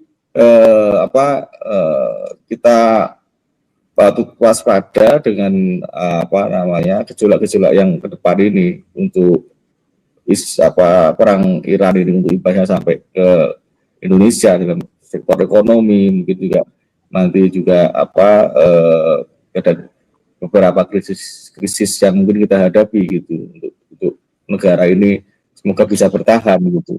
Kepentingan pemerintah sekarang di situ untuk mempertahankan eksistensi dari pemerintahan sekarang untuk bisa terus bertahan dalam konflik di berbagai dunia, baik dunia internasional maupun di dalam negeri. Karena kalau terjadi krisis itu ya hubungannya dengan perut, itu ya otomatis mudah sekali untuk dipicu kemarahan publik gitu kan. Makanya terus mereka antara lain ya semua digandeng lah gitu, termasuk Pahlawi digandeng dalam konteks itu, persatuan dan kesatuan itu ya insya Allah akan membawa maslahat. Ya, sekali lagi saya minta maaf jika ada kekurangan. Saya terima kasih banyak kepada Kiai Imad, kepada Mas Ali, kepada Gus Rocky sudah menemani kita semua hari ini. Assalamualaikum warahmatullahi wabarakatuh. Waalaikumsalam warahmatullahi wabarakatuh. Baik, closing statement Kiai Imad untuk episode yang luar biasa ini, sangat mengedukasi kita semuanya, dan netizen juga kangen juga Kiai Imad bisa hadir di podcast. Monggo Pak Kiai. Yang pertama tentang PWLS tadi. PWLS ini semakin dicintai oleh masyarakat dan semakin besar keinginan masyarakat di berbagai macam tingkatan untuk membentuk, baik di tingkat wilayah, tingkat kabupaten, tingkat kecamatan, bahkan di tingkat ranting. Dan itu bisa kita lihat berbagai macam kesemarakan di bulan Ramadan ini, berbagai macam kepengurusan di tingkat kecamatan itu mengadakan acara buka bersama, mengadakan acara bagi-bagi takjil kepada masyarakat, ada yang bagi-bagi zakat mal kepada masyarakat, bagi-bagi kepada fakir miskin dan lain sebagainya. Dinamika yang ada di Demak itu sebenarnya sudah lama, dan itu rupanya pengurus pusat sudah tidak memiliki opsi lain selain untuk membekukan. Jadi dibekukan, akhirnya mereka kemudian membuat pernyataan untuk membuat perjuangan baru untuk melawan Balawi, namanya perjuangan atau pergerakan Wali Songo Demak Bintoro. Dan saya yakin saudara-saudara kita itu, karena tidak ada satu kesepahaman di dalam PWLS, dalam dinamika organisasi, saya yakin mereka masih satu kesepahaman di dalam melawan Balawi. Karena ketuanya itu luar biasa, Kiai Nurul Mutakin, ketua belakangan itu, dalam bagaimana upaya dia menyelamatkan masyarakat Islam di Demak, terutama yang Nahdiyin, karena dulunya beliau adalah sebagai seorang pengurus di Nahdlatul Ulama PCNU di Demak. untuk melawan narasi-narasi Balawi terkait dengan sejarah, misalnya terkait dengan ajaran-ajaran Balawi.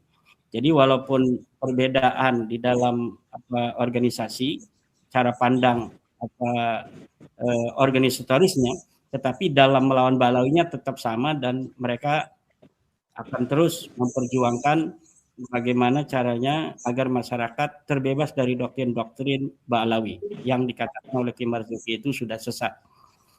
Yang kedua, bahwa pemerintah atau para politisi kita yang terlihat dekat dengan Balawi itu, mereka hatinya sudah tidak percaya kepada nasa Balawi. Jadi mereka sudah memiliki sebuah imunitas di dalam jiwa mereka terhadap Balawi, karena mereka sudah tidak percaya terhadap nasabnya. Walaupun mereka ini masih mendekati itu untuk kepentingan pragmatis daripada langkah-langkah kebijakan pemerintah terkait isu-isu internasional hari ini. Atau juga mungkin ada politisi-politisi tengil yang ingin memanfaatkan politik identitas untuk 2029. Jadi bukan pendekatan ideologis, tapi pendekatannya pendekatan politis. Yang terakhir, bahwa komunikasi-komunikasi gaya baru yang dilakukan oleh Balawi yang tidak ingin peace to peace melawan para pembatal nasab ini, yang sudah bukan hanya saya secara pribadi, tetapi juga levelnya sudah kumpulan para ulama-ulama besar yang tergabung dalam Majma' Fuqaha Jawa, yang dalam qararotnya di dalam nadwah pertama di Demak telah memutuskan bahwa Ba'alawi bukanlah keturunan Nabi Muhammad SAW secara ilmu fikih, secara syara, secara ilmu DNA, dan secara ilmu sejarah. Nah, jadi ini sudah tingkatnya, ini sudah tingkat keputusan para ulama-ulama besar yang ada di Pulau Jawa ini. Yang kedua, telah turun gunungnya para akademisi-akademisi dari dunia kampus, dokter-dokter kita, para peneliti-peneliti kita, termasuk Dr. Faisal hari ini, dan dari Inggris juga Bapak Sam yang sedang menempuh pendidikan di sana, itu sudah turun tangan. Saya kira ini Balawi kalau menghadapi secara peace to peace dengan narasi-narasi penyerangan secara personal, secara data, mereka sudah tidak mampu lagi. Maka komunikasi yang harus dirubah adalah dengan cara bikin podcast bersama orang-orang yang sudah terkenal kayak Deddy Corbuzier, yang memiliki audiens yang berbeda dengan basis kultural Balawi selama ini. Agar bolehlah, kata Balawi, saya dalam basis kulturalnya sekarang udah rungkad, tetapi kita akan memelipir basis lainnya, yaitu basis yang heterogen yang ada di audiennya Deddy Corbuzier yang 1 juta lebih itu, yang mungkin saja nanti akan menjadi rebranding bagi Balawi untuk masa-masa selanjutnya, dari hanya yang eksploitasi nasab kepada misalnya moderasi yang intelektual, yang gaul, dan sebagainya. Ya, saya hargai secara pribadi usaha-usaha mereka.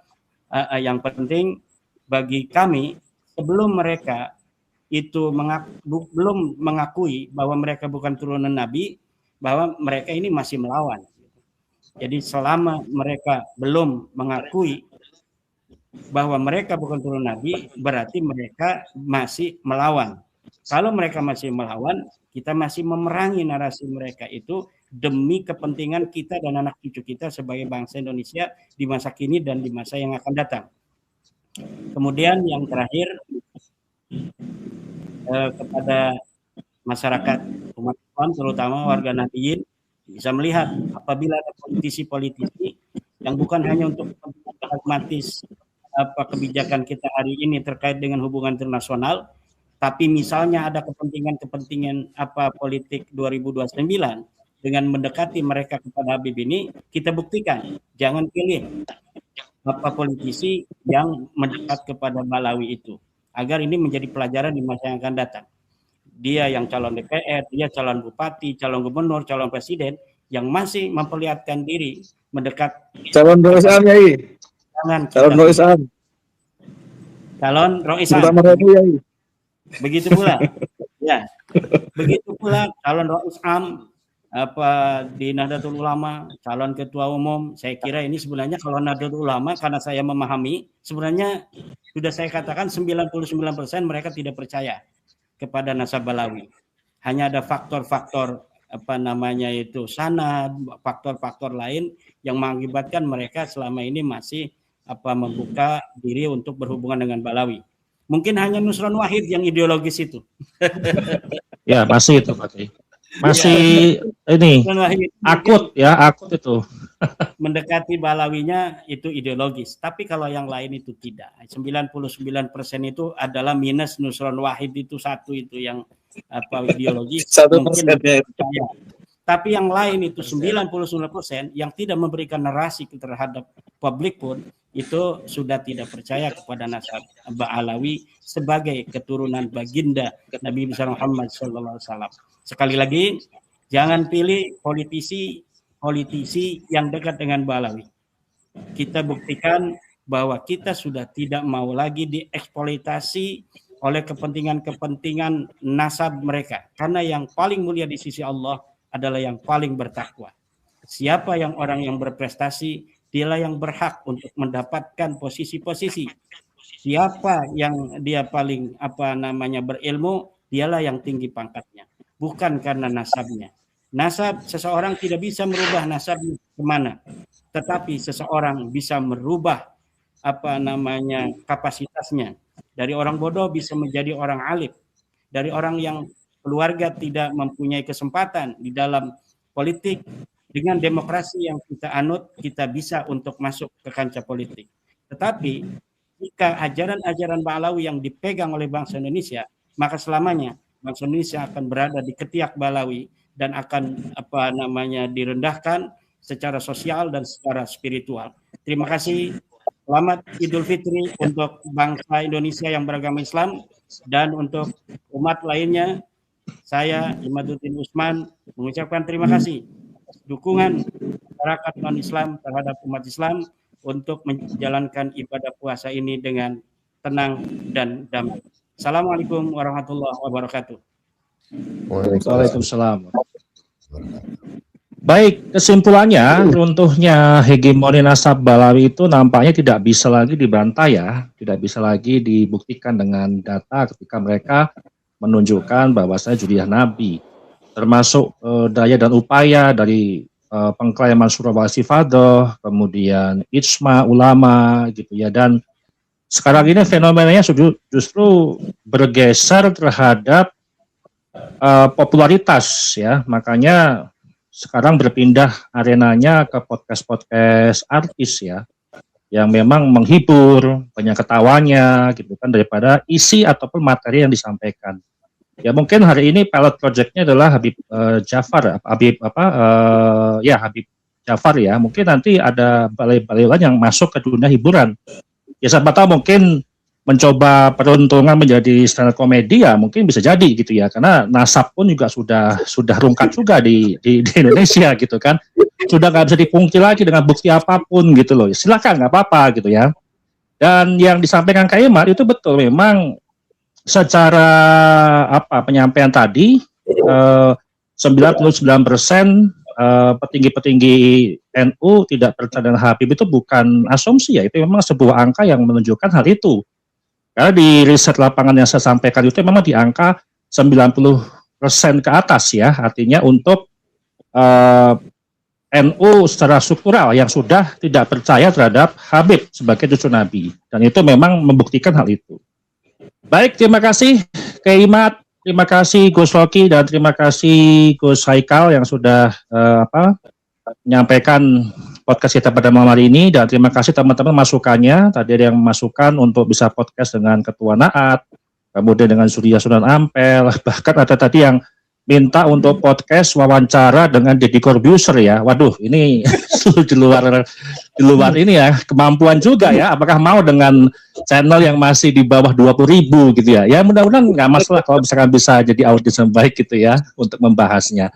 Baik, terima kasih teman-teman. Kita akan kembali lagi di episode berikutnya. Akhir kata saya ucapkan wassalamualaikum warahmatullahi wabarakatuh. Waalaikumsalam. Waalaikumsalam. Terima kasih, Terima kasih. Terima kasih.